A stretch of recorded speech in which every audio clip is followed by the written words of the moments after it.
keuangan, laporan keuangan. Bisa dijelaskan lebih real biar kami ada pencerahan di ruang sidang ini?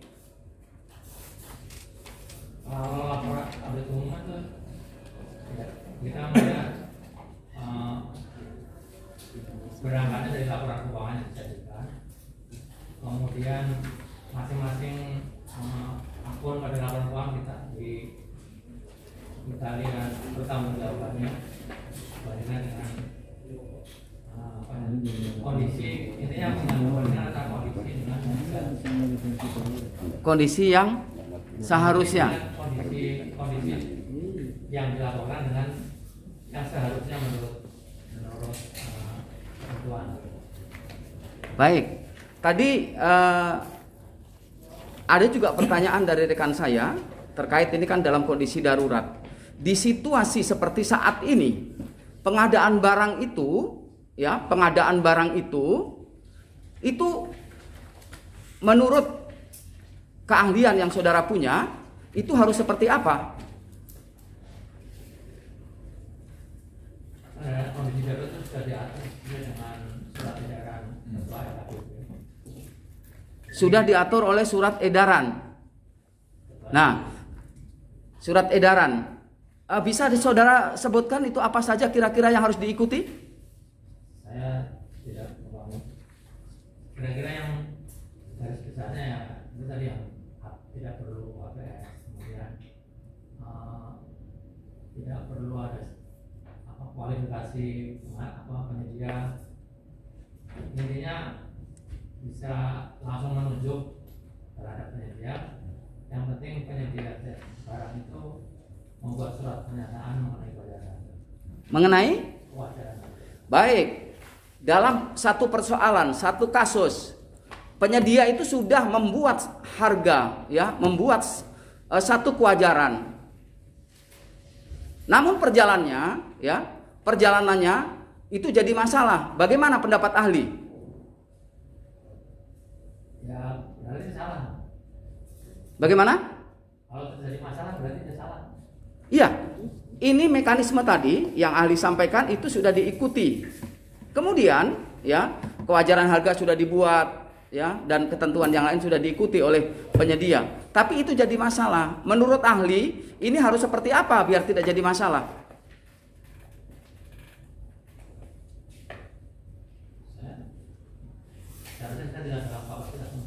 Loh, tidak dalam kapasitas? Menyatakan seharusnya. Oh, baik, artinya itu bukan kapasitas ahli, ya. Baik, selanjutnya, tadi juga ada audit khusus. Apa sih audit khusus itu? Audit khusus sebenarnya itu audit tujuan tertentu. Ya, oke, apapun itu istilahnya, mungkin saya yang salah. Audit tujuan tertentu sebenarnya untuk menampung semua audit di luar audit keuangan. Bagaimana? Audit di luar audit umum keuangan, makanya dimasukkan ke dalam audit tujuan tertentu. Bisa saudara jelaskan lebih real sesuai keahlian saudara supaya kami semuanya bisa dapat pencerahan? Namanya tujuan tertentu, jadi sesuai dengan tujuannya. Ada seperti saya ini audit dalam rangka pembentukan kebijakan negara.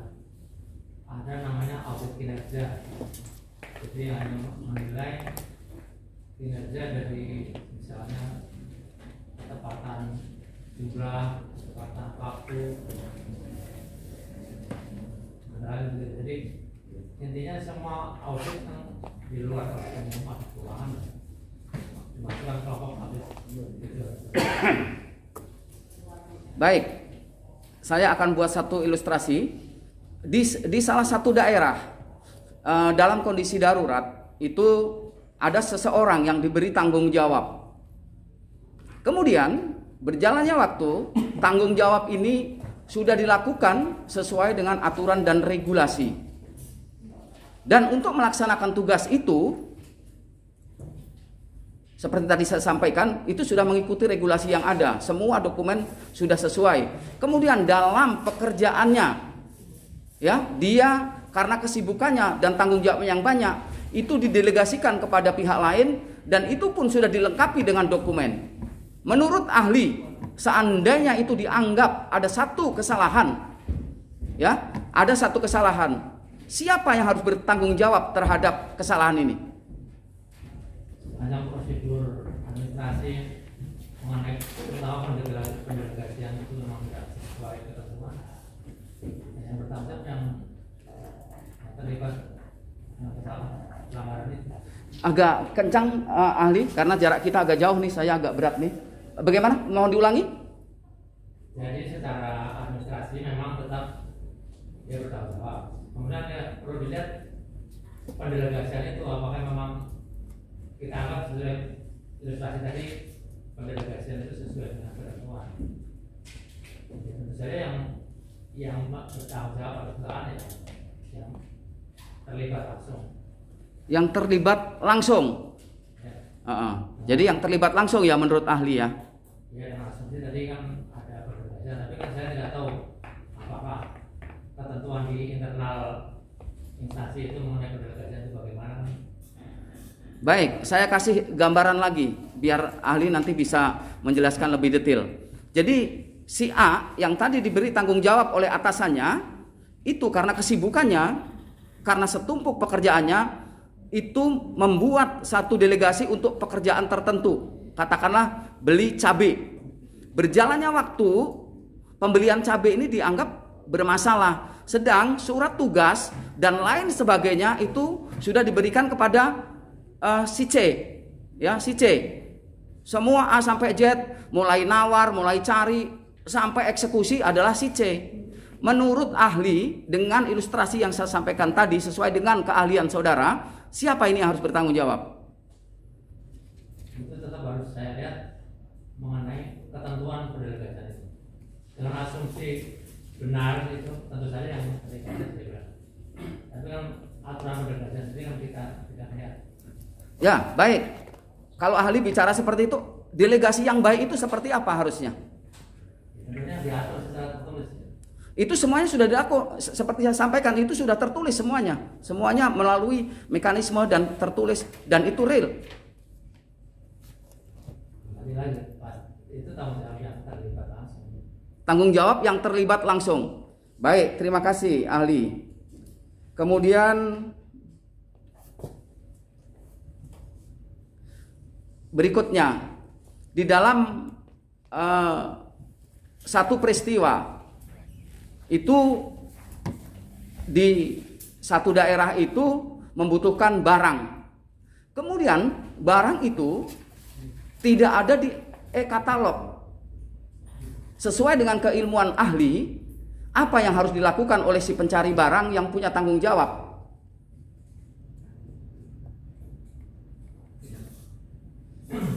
Kalau selama ini dilakukan normal kan semua pengadaan itu harus mengacu pada e-katalog. Baik, persoalannya barang itu tidak ada di e-katalog. Apa yang harus dilakukan oleh si pengada barang ini? Ya, saya rasa mestinya ada aturan juga di internal. Ada aturan dulu sebelum dia berjalan tidak. Ada aturan dulu. Bagaimana kalau yang harus dilakukan kalau tidak di e-katalog? Ya, aturan yang seperti apa? Karena ini kan pekerjaan sesuai dengan keahlian saudara. Aturan yang seperti apa biar nanti kita semua bisa mendapat pencerahan di ruang ini. Realnya, kalau itu kan masih semu. Ya berarti harus pertama harus dipagari dengan surat pernyataan dari pihak-pihak yang terlibat di situ untuk kemungkinan ada masalah hukum di kemudian hari. Bisa lebih real biar kami dapat pencerahan. Ya mungkin pernyataan bahwa dibutuhkan suatu barang, tapi barang ini tidak ada katalog. Ada pernyataan resmi secara tertulis. Dari? Ya yang mengambil pasti itu nggak ada di katalog siapa? Baik. Mungkin si pimpinan instansi atau penyedia barang untuk memastikan itu dulu. Yang penting secara administratif tertulis yang tertulis kan ada untuk perlindungan kemudian hari. Begitu. Ya. Baik. Ahli, dalam di satu daerah kembali itu di kondisi darurat, mencari barang sana sini tidak ketemu. Kemudian ada seseorang yang menawarkan barang. Pak, ini pisang harganya satu sisir 500.000, ya, pisang. Kemudian kalau secara normal pisang itu tidak mungkin segitu. Kondisi darurat. Menurut ahli, sesuai dengan keilmuan yang dilakukan oleh pembeli itu, ya, pembeli itu, apakah itu menyalahi aturan? Perlu dilihat itu sampai seberapa jam yang dia bilang tadi di awal tadi bahwa dia pernah kesana kemari mencari sebelum mendapatkan harga yang 500 itu tadi. Seberapa besar usahanya, seberapa jauh yang dilakukan, itu kan tidak baik, ahli di dalam mencari pisang tadi, si pencari barang ini sudah mendatangi warung-warung, mendatangi pasar, ya, sampai itu di online segala macam, itu tidak dapat, ya, tidak dapat. Kemudian ada pihak yang datang dengan pisang yang dibutuhkan, seperti itu ahli. Ya, makanya penting ada bukti, kita dapat bukti mengenai usaha yang sudah dilakukan.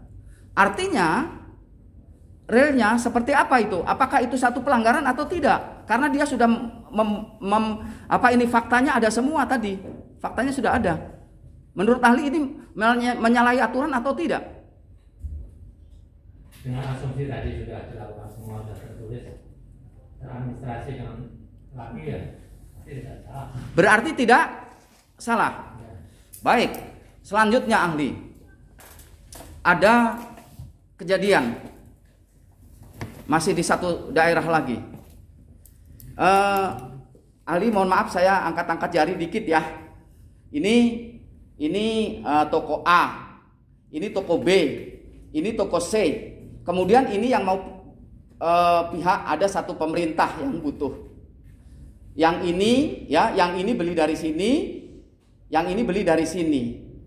Perjalanan dari A, B, C, ini ada selisih harga, nyampe kepada salah satu tempat yang membutuhkan. Menurut ahli, sesuai dengan keilmuan ahli, apakah selisih harga dari sini dan sini itu bisa menjadi acuan untuk melakukan bahwa ini adalah seorang yang keliru? Jadi kembali lagi dari pertanyaan sebelumnya bahwa si yang butuh barang ini sudah berusaha ke sana kemari mencari sumber barang. Jadi logikanya kenapa dia tidak mencari sampai ketemu yang tadi yang dalam situasi yang tidak baik, ya, ini agak mundur ke belakang, ini sudah lari kemana-mana, dia tidak dapat, dia tidak dapat. Bahkan hampir semua pasukannya dikerahkan untuk ketemu dengan orang-orang di luar sana. Tapi ada salah satu toko, tiba-tiba dia, karena ini juga mempunyai harga yang bagus, dia tawarkan dengan harga yang ini sudah ditawarkan dengan cara yang benar, prosedur yang benar. Kemudian tiba-tiba berjalannya waktu, ini ke sini, ya, dari B ke C, itu kan ada selisih harga. Bukan kejadiannya dari sini. Apakah ini satu persoalan apabila si B ini ngambil keuntungan dari si C? Ya, kemarin mungkin sebenarnya debatnya boleh, kenapa sih ini tidak langsung mengambil dari A? Baik, sekarang begini, di dalam perjalanannya dia tidak dapat akses ke si A, dapat aksesnya adalah dari sini, saudara ahli. Apakah itu satu dosa sehingga akhirnya si penerima barang ini dianggap sebagai seorang pendosa? Menurut ahli bagaimana ini? Saya rasa itu sangat debatable ya, karena si pembeli ini, pertanyaan mendasarnya adalah kenapa dia tidak berusaha mencari sampai ketemu. Saya ulangi lagi. Ini sudah mengerahkan seluruh pasukannya. Baiklah. Semua pembantu yang ada di toko itu sudah, di tempat itu sudah disuruh cari, tapi tidak ketemu. Begini aja. Ya, saya sudah ke pokoknya, tapi balik lagi, gitu loh. Caranya begini aja, buktikan saja Kak, bahwa dia sudah berusaha. Buktinya di mana mungkin para ini ahli hukum lebih paham untuk menilai seberapa usaha yang sudah dilakukan. Baik, saya anggap close. Kemudian ini yang terjadi. Ini si pemilik si pemakai barang. Ini si yang orang terakhir. Kemudian ini si penyuplai. Ya, penyuplai.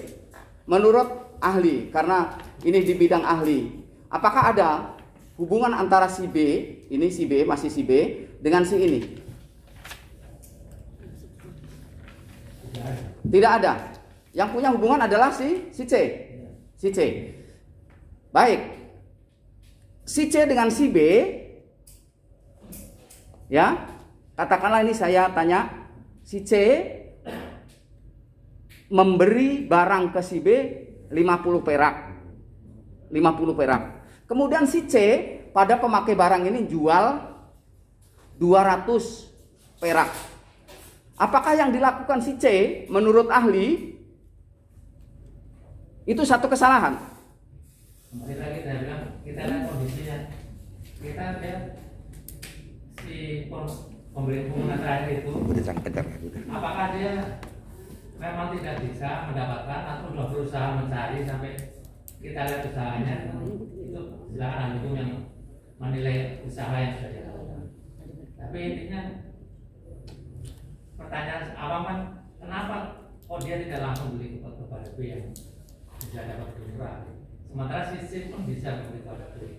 Kenapa orang lain nggak bisa dapat? Itu kan pertanyaan awam. Kalau masalah si pembeli ini sudah berusaha kemana-mana, itu yang menilai itu ya, bukti-bukti yang secara hukum lainnya bahwa dia benar-benar sudah berusaha dan mencari aksesnya sudah lain lagi. Baik. Mau dilanjutkan rekan saya, silakan. Pak, saya satu aja Pak.